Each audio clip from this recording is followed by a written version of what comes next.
بما أنه شهر رمضان الكريم على الأبواب، قررت أنني نشارك معكم سلسلة من الوصفات الجزائرية التقليدية. راح نبداوها بالكباب.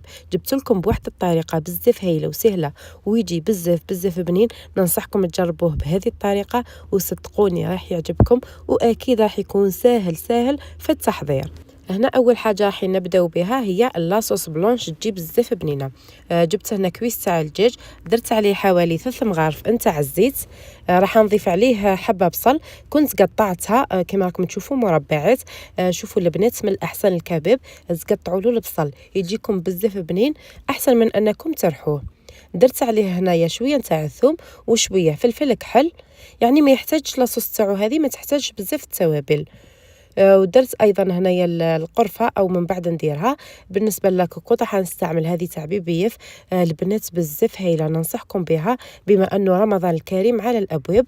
والحاجه المليحه فيها انه فيها 3 انظمه حمايه، فيها صفاره وفيها لافال وفيها ايضا هذا الجوا. يعني حتى اذا صاركم مشكل راح يتقلب وتتنفس لاكوكوط تاعكم، يعني كونوا متهنيين منها. ولاكوكوط هذه جايه ثقيله وفيها التوزيع الحراري، يعني الماكله تاعكم تطيب بزاف هايله وتطيب مليح. راح نخليكم المعلومات تاع التواصل اللي تحب تكوموندي، عندهم توصيل جميع الولايات.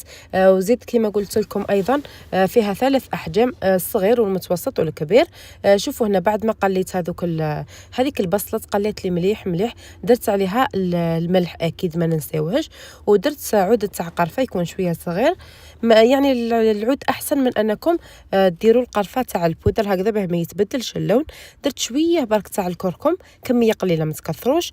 ودرت الحمص تاعي. بالنسبه للحمص هذا راه مشمخ فقط في الماء، يعني ماهوش طايب. من بعد في هذا الكوكوط هذه راح يطيب بزاف هايل، يعني يولي لكم زبده. هنا شوفوا درت الماء قيس ما يتغطى هذاك الدجاج، ما تكثروش الماء بزاف باه تجيكم لاصوص تاعكم بنينه. راح نسكر الكوكوط هذه كما قلت لكم، ودرت لها الصفاره وخليتها تطيب حوالي 20 دقيقه.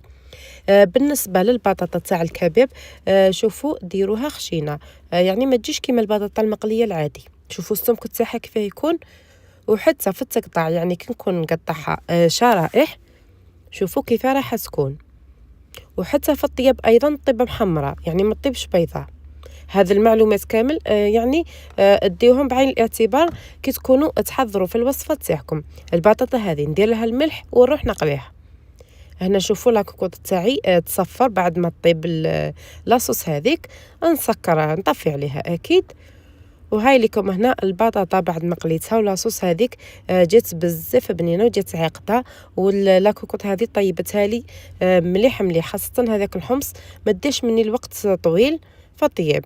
شوفوا هنايا فرغت شويه فوق هذيك البطاطا، فرغوا لاصوص وفرغوا الحمص حتى لاصوص هذه جات بزاف بنينه. هنا في هذا الوقت الفور اكيد يكون شعلوه على 200 درجه وخلوه يسخن. هنا هذاك الكويس تاع الدجاج كنت حمرته شويه برك في المقله اللي قليت فيها البطاطا. وكما راكم تشوفوا هنا رايحه ندخلهم للفرن. من جهه اخرى عندي 2 حبات نتاع البيض، شويه كزبر او معدنوس وشويه نتاع الملح، خلطوهم مع بعض كما راكم تشوفوا ونفرغوهم فوق هذاك الخليط. هنا 2 حبات بيض يكفوكم، الا اذا كبرتوا البلاطو تقدروا تزيدوا البيض، او اذا صغرتوا البلاطو تقدروا ديروا بيضه واحده. هنا شوفوا مشيت هذاك البيض مليح في كل الجوانب، وحاولوا تحركوا البطاطا بها البيض يدخل للداخل، يعني ما يكونش برك في الوجه. ولا فيها يعني شويه لاصوص هذه الطبق، يعني ما تخلوهش ناشف. هنا في هذه المرحله نشعللها من التحت قيس ما الطيب، ونزيد نشعللها من الفوق تزيد تتحمر معايا شويه. وشوفوا لي النتيجة النهائية البنات، من أروع وألذ الأطباق اللي تقدروا تجربوهم خاصة في شهر رمضان. طبق جزائري تقليدي 100% محبوب عند الجميع، ما كاش اللي ما يحبش الكباب الجزائري. جربت لكم على طريقتي أو على الطريقة التقليدية أكيد، يعني ماهيش طريقتي الخاصة، ولكن أنا نحضره بهذه الطريقة. فيه عدة طرق ويجي بزاف بنين، فقط تبعوا الطريقة كما مديتها لكم وأكيد راح يعجبكم. إذا حابين وصفات نشاركهم معكم في شهر رمضان إن شاء الله. ما عليكم غير تخليوا لي في التعليقات، وبإذن الله نحاول نشارك معكم أكبر عدد من الوصفات، وأكيد أكيد حتكون ناجحة بإذن الله. ما تنسونيش البنات من فضلكم بالجيم والتعليق، ونتلاقاو في وصفات جديدة إن شاء الله.